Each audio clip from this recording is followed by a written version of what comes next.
Sesión ordinaria de Pleno del Tribunal Constitucional. Jueves 26 de noviembre de 2020. Vista conjunta de causas, roles 9129 y 9171. Requerimientos de inaplicabilidad por inconstitucionalidad respecto al artículo 20, inciso primero, del decreto con fuerza de ley 458, que aprueba la Ley General de Urbanismo y Construcciones, y el artículo 38 de la Ley 18.287, que establece el procedimiento ante los juzgados de policía local. Tiene la palabra la relatora, doña Francisca Aresi.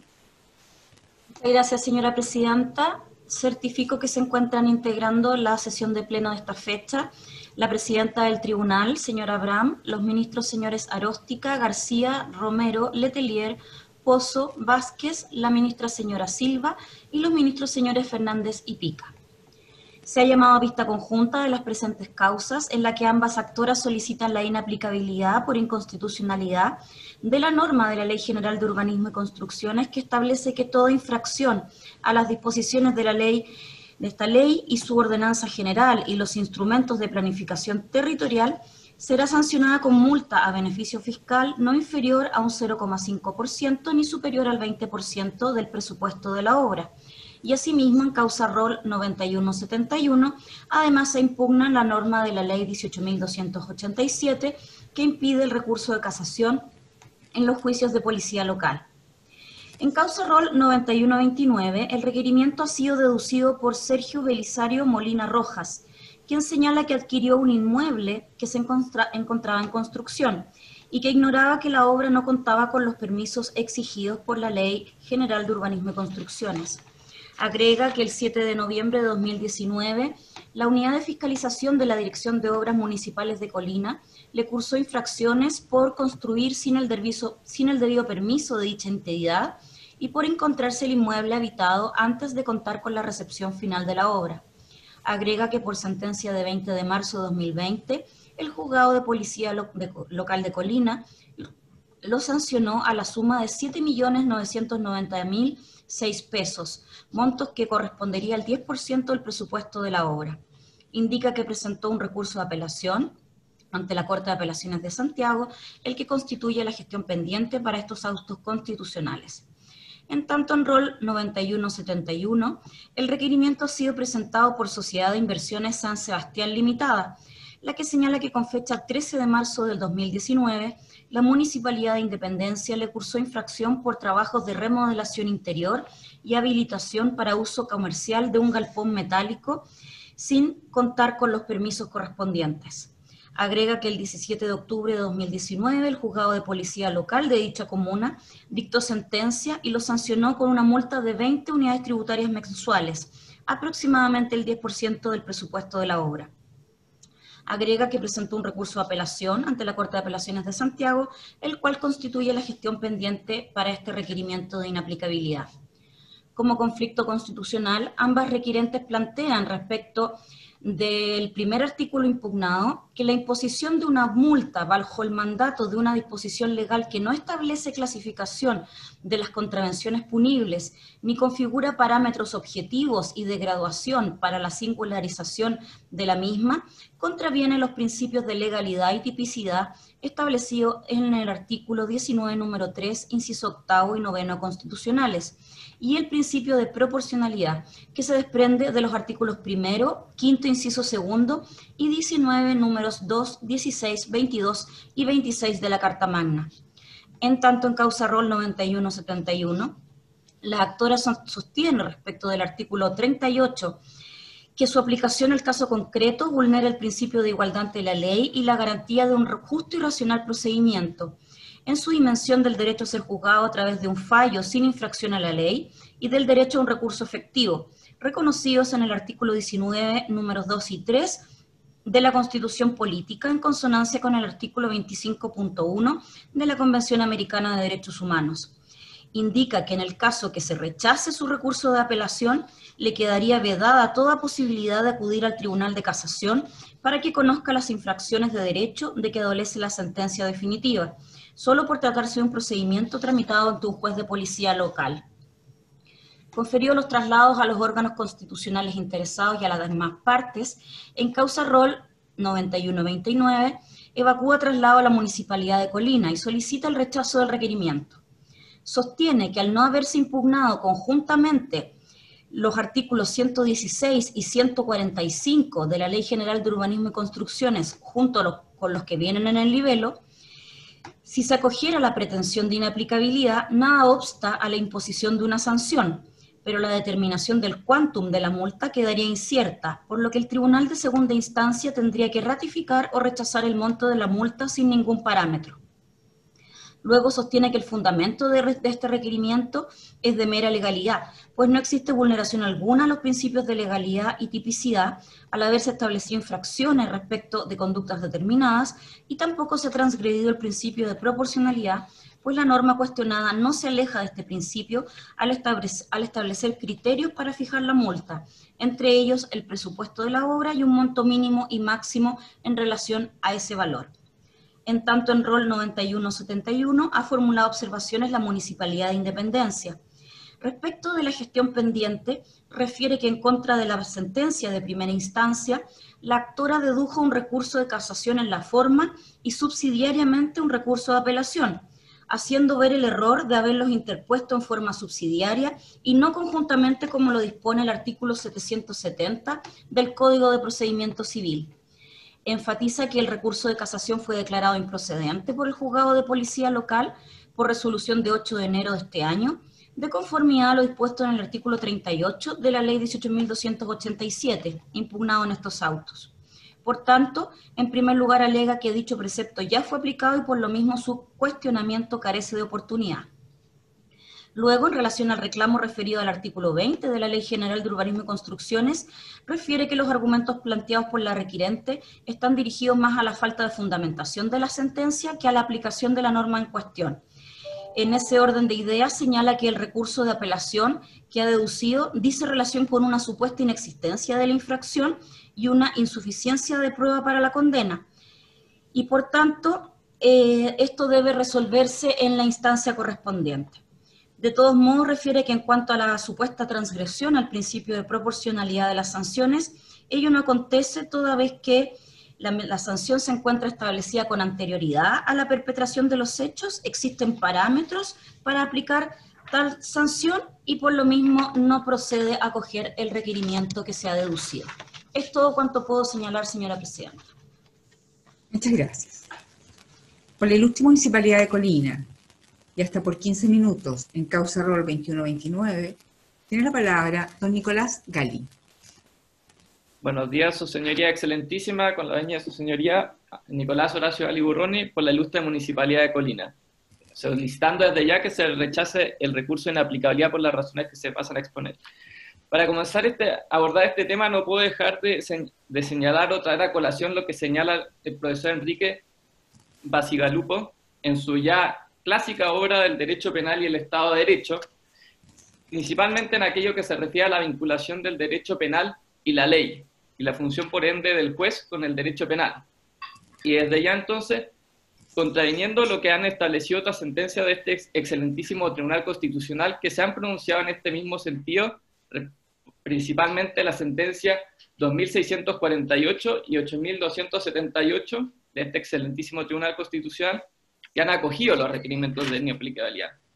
Discrepo desde ya el rol que se le otorga al juez en esta materia y la vinculación que tiene con el principio de proporcionalidad. Como señala el profesor Bacigalupo, el principio de legalidad, a la luz como está contemplado en nuestro código, en nuestra Constitución, y al igual que está contemplado en el Código Español, ya que ambos son tributarios de la Constitución de Cádiz, está establecido bajo un contexto histórico que es totalmente distinto al que existe hoy en día. Obviamente está establecido bajo el contexto de la Revolución Francesa y por lo tanto en el siglo XVIII y principio del siglo XIX. En ese sentido, el principio de legalidad penal se entendía de una forma diametralmente opuesta a lo que se entiende hoy. Basta con eso citar, como lo cita el profesor Bacigalupo, a Beccaria, quien señala: nada más, ni siquiera en los jueces penales puede recibir la autoridad de interpretar las leyes penales, por la misma razón que estos no son legisladores. O ya la frase célebre de Montesquieu, quien señala: el poder de juzgar tan terrible entre los hombres no está ligado ni a un cierto estado, ni a una determinada profesión, se convierte, por así decirlo, en invencible y nulo. Los tribunales no deben estar constituidos en forma permanente y sus sentencias jamás deben ser otra cosa que un texto preciso de la ley. Por lo tanto, si entendemos el principio de legalidad en ese sentido histórico y lo contrastamos con el Código Penal, evidentemente esta normativa no cumple con ese estándar de proporcionalidad.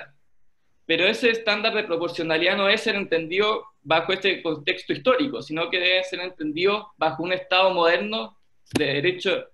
constitucional y neoconstitucional. Y como dice el profesor Bacigalupo,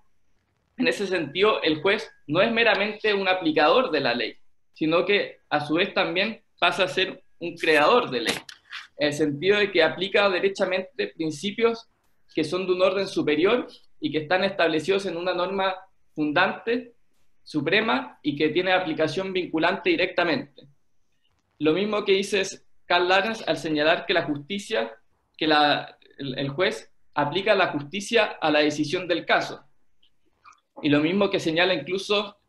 en un sentido que es diametralmente opuesto, pero que conduce a lo mismo, Kelsen, al señalar que el juez hace un acto de voluntad y crea una regla particular y concreta integrando los elementos normativos a los elementos fácticos. De esa perspectiva no podemos entender el principio de proporcionalidad y legalidad bajo los mismos parámetros que se venían entendiendo en el siglo XVIII y XIX. Por lo tanto, la pregunta que cabe preguntarse, ¿es el estándar normativo que nosotros queremos imponerle al tribunal aquel que se señala en la sentencia que nosotros ya señalamos anteriormente, básicamente la 26.048, en el sentido de que tiene que estar establecido en la normativa legal, tiene que estar establecida una contravención punible y básicamente una clasificación de esa contravención punible que incluya criterios de aplicación, de graduación? Para mí la respuesta esa es negativa. No es ese el estándar de hoy en día. Así lo ha señalado el Tribunal Constitucional Español. Señala, por ejemplo, en la sentencia 89-83, que ni la garantía criminal ni la penal, estoy citando textualmente, por eso leo, ni la garantía criminal ni la penal pueden ser aplicadas de forma tan mecánica que anule la libertad del juez para resolver mientras no creen nuevas figuras delictivas ni apliquen penas no previstas en el ordenamiento jurídico. Añade, la facultad de interpretar y aplicar la ley penal corresponde a los tribunales de ese orden. Esto en relación a la introducción de los delitos continuados en materia penal en el derecho español. Y otra sentencia que es la 7584, donde se considera vulnerado el principio de legalidad por aplicar la normativa penal en sentido simplemente exegético y no una interpretación teleológica. A lo que me estoy refiriendo, su señoría, la normativa del artículo 20 contempla principios de proporcionalidad. Lo que pasa es que no los contempla en forma exegética, no contempla un catálogo, pero ese no es el estándar normativo. El estándar normativo es que la norma debe ser interpretada en su verdadero sentido de alcance. Y para eso debemos remitirnos principalmente a su historia y también debemos remitirnos a su espíritu. De esa forma, el artículo 20 contiene el principio de proporcionalidad. Contiene el principio de proporcionalidad en cuanto establece el presupuesto de la obra, y esto no es algo que se estableció en forma baladí, sino que el principio, como lo dice la historia, y lo señala en la historia el Serviu, el subsecretario de Vivienda y Urbanismo, el presupuesto de la obra juega un rol basal en toda la legislación urbanística, ya que no solo fija el monto de la sanción, sino que también fija los derechos que se tienen que pagar a las municipalidades. De ahí que está estrictamente relacionado el presupuesto de la obra a un primer criterio de proporcionalidad, que es la entidad de la infracción cometida. En este caso, la entidad de la infracción cometida, como señala la historia, tiene que relacionarse con el presupuesto de la obra y con el bien jurídico lesionado. En este caso, al tratarse de una infracción al permiso de edificación, al no contar con permiso de edificación y estar habitando, claramente se trata de una entidad, un daño que es sumamente grave para el derecho urbanístico. En segundo lugar, hay otro criterio de proporcionalidad contemplado expresamente en la historia de la norma, cuál es la progresividad de la infracción y la progresividad de la multa. Por eso mismo es que la multa se fija en un parámetro y además se fija en porcentaje, toda vez que no es lo mismo una infracción como sería esta infracción o como podría ser una infracción a un simple plan regulador, o como podría ser a una orden que se dé una instrucción de un plazo para rectificar, no sé, un plano. Serían entidades distintas y por lo mismo se establece esta progresividad de la multa a través del porcentaje y a través de un máximo y de un mínimo. Pero además de estos criterios que se podrían extraer de la historia de la ley, también existen criterios de proporcionalidad expresamente contemplados en las normas que rigen al juez de policía local. Esas normas son sumamente aplicables en el caso, y una visión la norma tiene que interpretarse en sentido armónico y tiene que interpretarse en sentido sistemático. En ese sentido, nos debemos remitir a la ley que regula los juzgados de policía local y principalmente aquella que regula el procedimiento de los juzgados de policía local. Y no podemos dejar de observar, por ejemplo, los artículos 20 y siguientes de la misma normativa.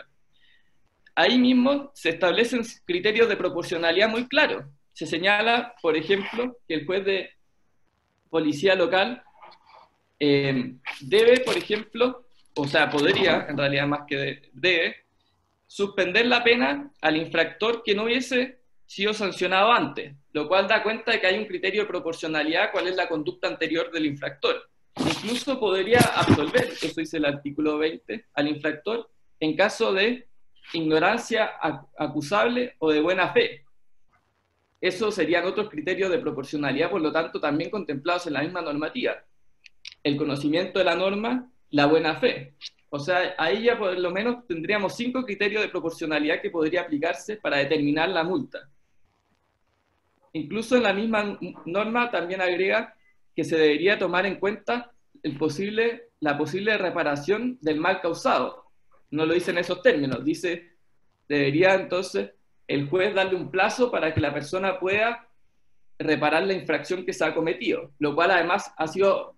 aplicado en este caso y además ha sido ponderado por el juez en la misma sentencia. O sea, ahí hay otro criterio que es la reparación del mal causado, otro criterio de proporcionalidad para establecer la multa.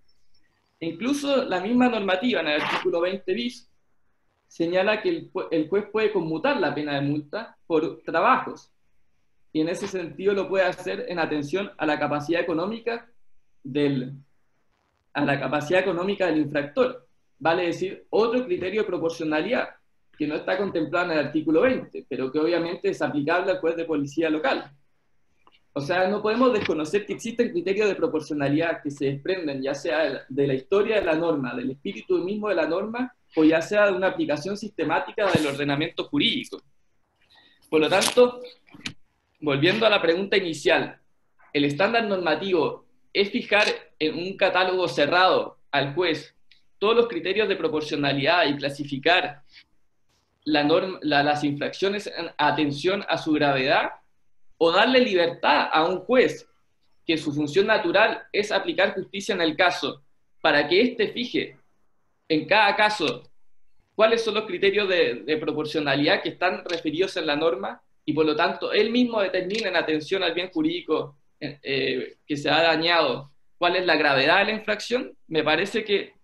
en un Estado constitucional moderno ese sería más bien el criterio o el estándar aplicable. Incluso más allá de eso, debemos reconocer además que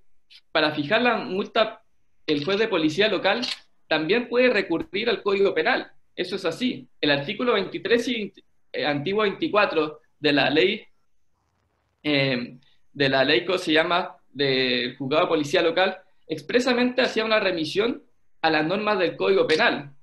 Eso fue derogado porque se encontró que era redundante y porque además se encontró que podía contravenir criterios especiales establecidos en la ley. Eso se dio en la discusión de la ley cuando se incluyeron los fotorradares. Por lo tanto, esa disposición fue expresamente excluida, pero eso no implica que no se pueda remitir al Código Penal para aplicar los criterios del Código Penal. ya que justamente, y como lo reconoció en la sentencia de este mismo excelentísimo Tribunal Constitucional, esta norma es una norma penal, y por lo tanto en su naturaleza misma también pueden ser aplicados los criterios del Código Penal, en forma supletoria en la medida que obviamente no contravengan los criterios especiales que son los que ya he mencionado anteriormente. De todo lo expuesto, entonces, queda claro, su señoría excelentísima,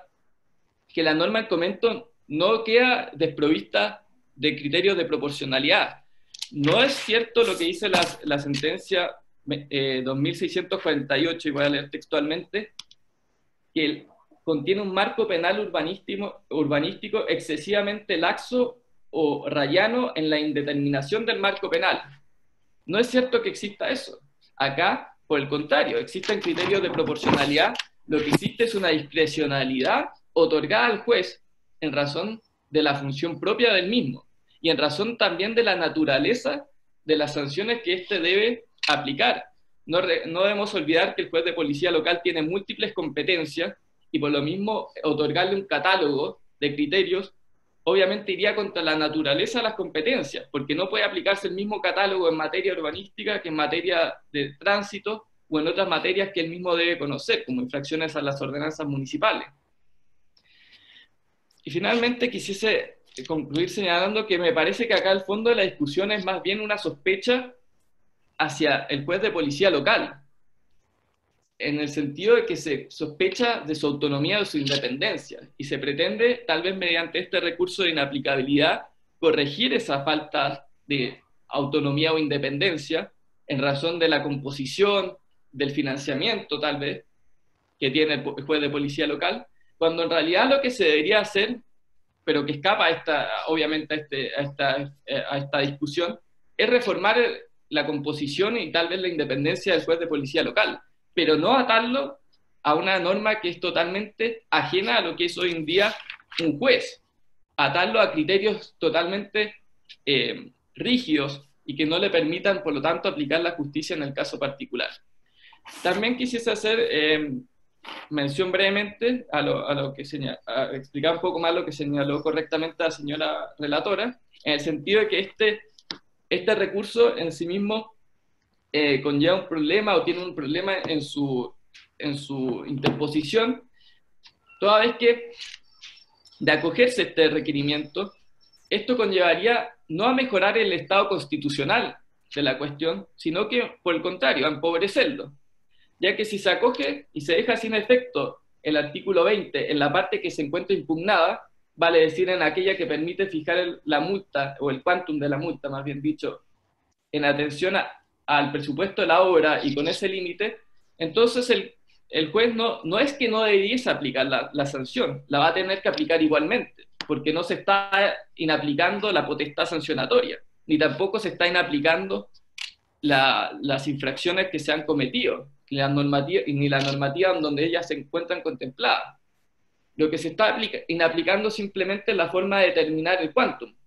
Eso lleva a que entonces el juez tenga que no poder basarse en el presupuesto de la obra, sino que tenga que aplicar la sanción entre 1 a 100 UTM, sin ningún criterio de proporcionalidad. O sea, pasamos de tener por lo menos algún criterio de proporcionalidad, si queremos decirlo así, que es el presupuesto de la obra, que se identifica con la gravedad de la infracción, a no tener ningún presupuesto de proporcionalidad para aplicar la sanción. O sea, el recurso en sí, de aceptarse, empeora el Estado constitucional, lo cual obviamente no puede pretenderse, no puede ser lo que se pretenda. Y finalmente también tengo que señalar que en cuanto a la discusión del principio de legalidad, y por eso lo he dejado para el final, estimo que es una discusión que en este caso es totalmente abstracta, en cuanto acá no se está invocando infracciones que son desconocidas o infracciones que no están contempladas en ningún catálogo. Se están invocando infracciones que son las de los artículos 116 y 145 de la Ley General de Urbanismo y Construcciones, que están claramente delimitadas en una ley en forma previa, y por lo tanto es totalmente teórico y abstracto, y no es un ejercicio en concreto invocar el principio de legalidad como afectado. podría ser en otros supuestos, pero en el caso concreto queda claro que acá el juez hizo aplicación y se demostró en autos, e incluso reconoció el propio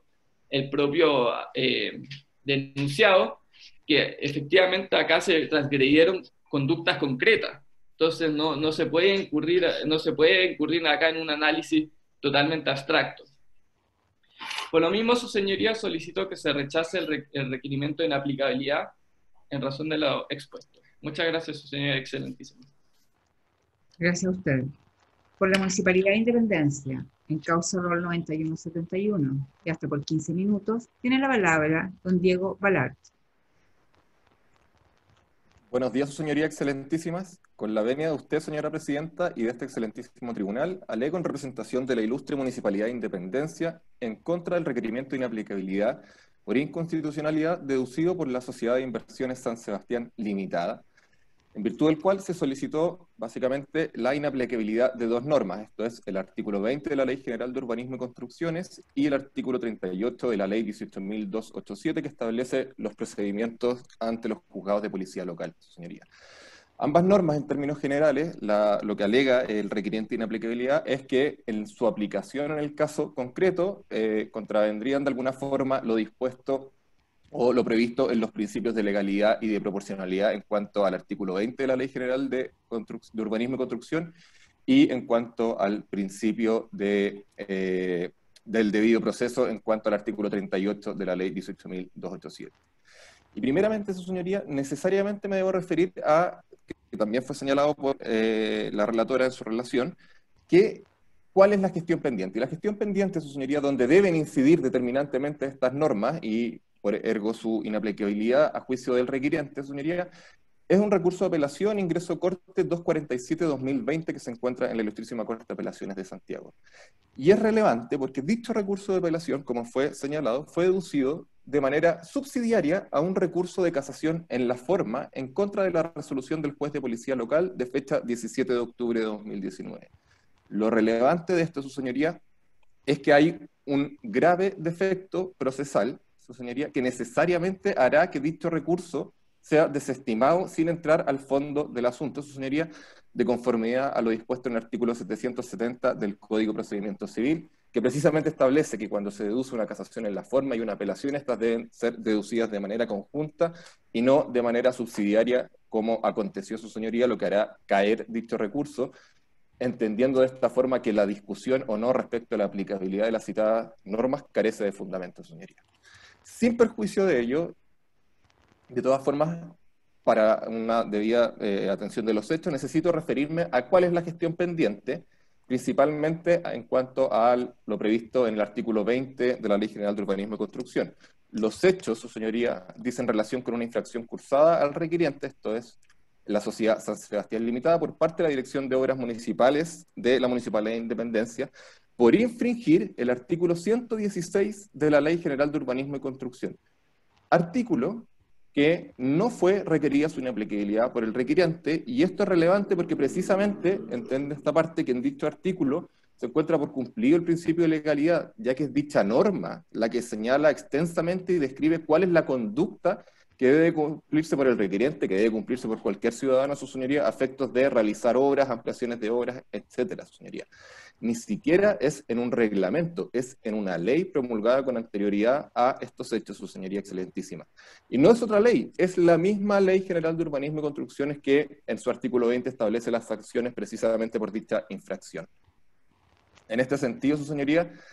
creemos que carece de fundamento alegar una falta al principio de legalidad en dichos términos, o de haber tenido algún fundamento se debió haber requerido la inaplicabilidad también del artículo 116, como también fue señalado por el abogado que me antecedió recientemente, señoría. Y la conducta sancionada, su señoría, es precisamente, y es relevante para los efectos del principio de proporcionalidad también,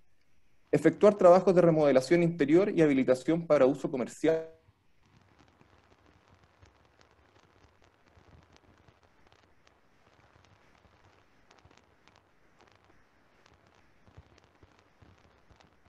de un galpón comercial de Truk. Y lo que es sumamente relevante en cuanto a la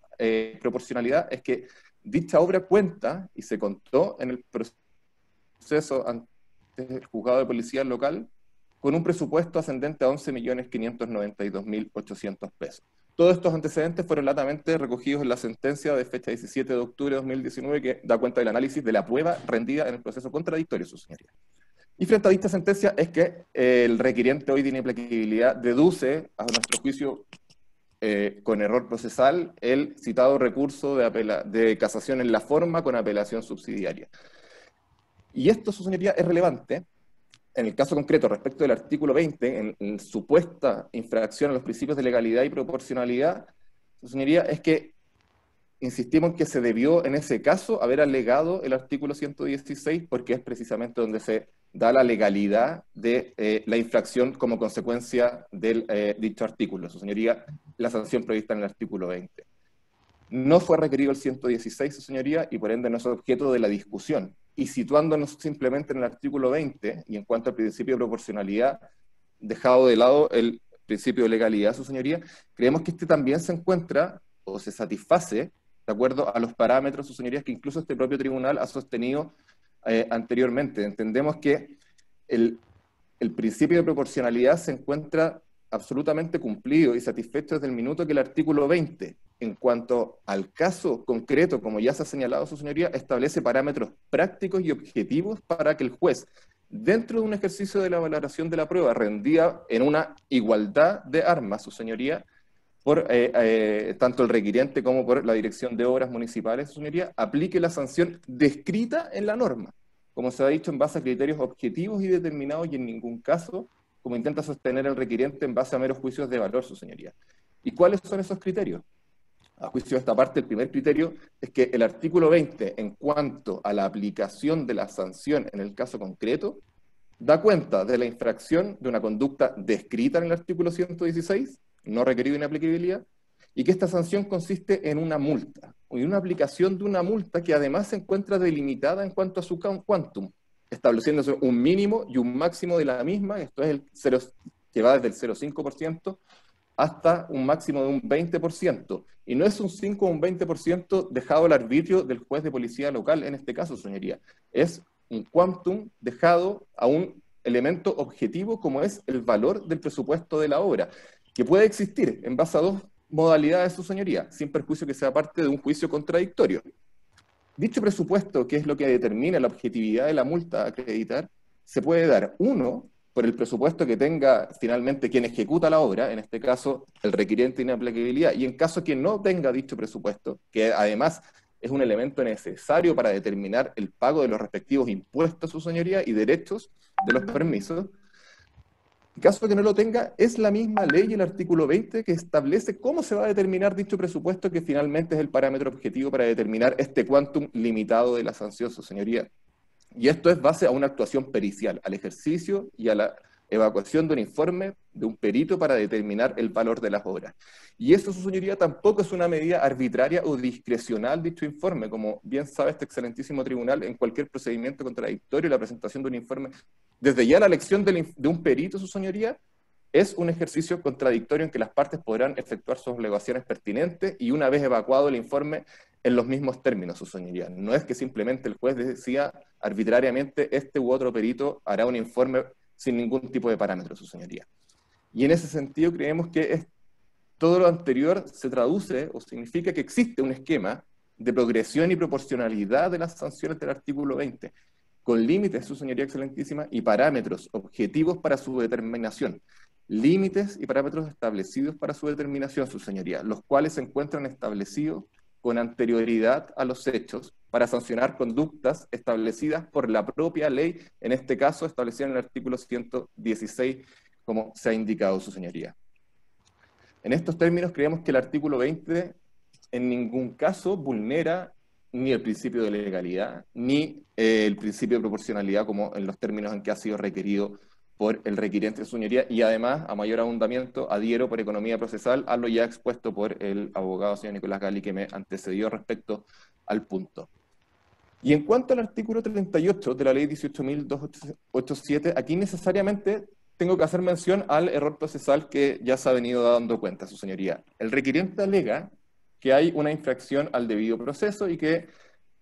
esta norma le impediría la posibilidad de ejercer su derecho al recurso.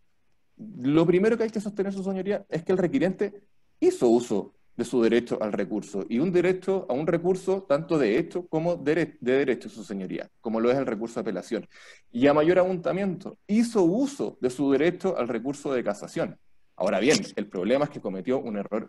bastante importante, su señoría, en conformidad al artículo 770 del Código de Procedimiento Civil, como se ha indicado, cuestión que se traduce en que necesariamente dicho recurso va a ser desestimado por la Ilustrísima Corte de Apelaciones sin poder entrar a conocer el fondo del asunto. Y en el fondo del asunto, como ya se ha venido mencionando, en ningún caso es requerido o siquiera es mencionado o siquiera es citado el problema del artículo 20 de la Ley General de Urbanismo y Construcciones. Simplemente manifiesta una disconformidad en cuanto a los fundamentos de la sentencia, su señoría. Y valga ya lo dicho por el abogado que me antecedió al respecto, su señoría. Y en este sentido, el artículo 38, sin perjuicio, que entendemos que el requiriente ha tenido su derecho a ejercer el recurso, su señoría, y de hecho ha ejercido un recurso de casación, entendemos que aún así, obviando esta discusión, en ningún caso se vulnera el debido proceso conforme a lo dispuesto en el artículo 38. En este sentido, creemos y compartimos lo que ha sido señalado anteriormente por este excelentísimo tribunal, en orden a que el debido proceso no se determina ni se satisface con un número o una enumeración taxativa de tales o cuales recursos a disposición de todos los ciudadanos, su señoría. Entendemos que lo que se consagra en el debido proceso es el derecho al recurso, el derecho a que una resolución, tanto de un juez o una autoridad administrativa, sea susceptible de ser revisada, ya sea por un tribunal superior o por una autoridad o superior jerárquico del que la haya emitido su señoría. Cuestión que en este caso ocurre, y dicha resolución va a ser revisada por un tribunal superior colegiado respecto del juez de policía local. En ese sentido, entendemos que el debido proceso a favor del requiriente, en este caso, se ha dado, existe, en ningún caso se ha vulnerado y además ha sido ejercido como se ha indicado, su señoría. Lo que debe asegurar es el derecho al recurso y el ejercicio del mismo, cuestión que sí hizo el requiriente. Existe una apelación pendiente por la cual se cumple que la decisión del juez sea revisada por un tribunal superior, tanto en los hechos como en el derecho, cuestión que así ocurre en la apelación, señoría. En este sentido, como ya hemos venido diciendo, hacemos nuestras ciertas jurisprudencias de este excelentísimo Tribunal Constitucional al respecto. Y me quiero referir a lo resuelto en la causa 5557 de 2018, que precisamente rechazó la inaplicabilidad de esta norma del artículo 38 de la ley 18.287. En su considerando quinto, señala que, como afirma con propiedad Valenzuela Villalobos, no existe un derecho a la casación, a la apelación, ni a un recurso determinado. En efecto, solo forma parte del debido proceso la existencia de un medio de impugnación que cumpla los requisitos antes enunciados, siendo indiferente el nombre que se le atribuye a su señoría. En los mismos términos, su señoría, y por las mismas alegaciones, entendemos que no hay vulneración alguna a la Convención Americana de Derechos Humanos, como intenta sostener el requiriente, su señoría, la cual, convención en el fondo que exige a los Estados partes que se asegure el acceso y el ejercicio al derecho al recurso. No delimita un catálogo de este o tal recurso determinado, su señoría. Lo que busca es el acceso y el ejercicio igualitario al derecho al recurso, cuestión que en este caso y en otros sí ocurre conforme al artículo, independiente del artículo 38, su señoría. Y en estos mismos términos, en la sentencia ya aludida, este excelentísimo tribunal 55-57 de 2018, señala en su considerando cuarto, en lo pertinente, independientemente de la denominación que se le dé al recurso existente para recurrir a un fallo, lo importante es que dicho recurso garantice un examen integral de la decisión recurrida. Cuestión que en este caso, su señoría, entendemos que sí ocurre y que la aplicación del artículo 38 en ningún caso vulnera porque deja a salvo el ejercicio de recursos como es el recurso de apelación respecto del requiriente de su señoría. Ejercicio que además ha efectuado su señoría, incluso efectuó y realizó el recurso de casación, lo que genera una contradicción en su requerimiento, sin perjuicio ya lo señalado conforme al artículo 770 del Código de Procedimiento Civil. En estos términos, su señoría, con los antecedentes de hecho y de derecho expuesto, así como las alegaciones que me antecedieron, solicito a este excelentísimo tribunal rechazar este recurso de inaplicabilidad deducido por el requiriente, entendiendo que las normas aludidas en ningún caso en su aplicación al caso concreto en la gestión pendiente infringen la Constitución en los términos alegados por el requiriente. No hay infracción del debido proceso, no hay infracción al principio de legalidad ni al principio de proporcionalidad en ningún caso, señoría. Sin perjuicio, además, que con su aplicación en el caso concreto no va a llevar a ninguna infracción porque carecen de oportunidad, como ya se ha señalado, su señoría, y de relevancia en cuanto a la gestión pendiente y al fundamento de la misma, señoría. Es por ello que solicito el rechazo de dichos requerimientos. Gracias. Gracias a usted. Señora ministra, señores ministros, ¿tienen consultas a los señores abogados? No habiendo preguntas, ha terminado la vista conjunta de causa. Muchas gracias.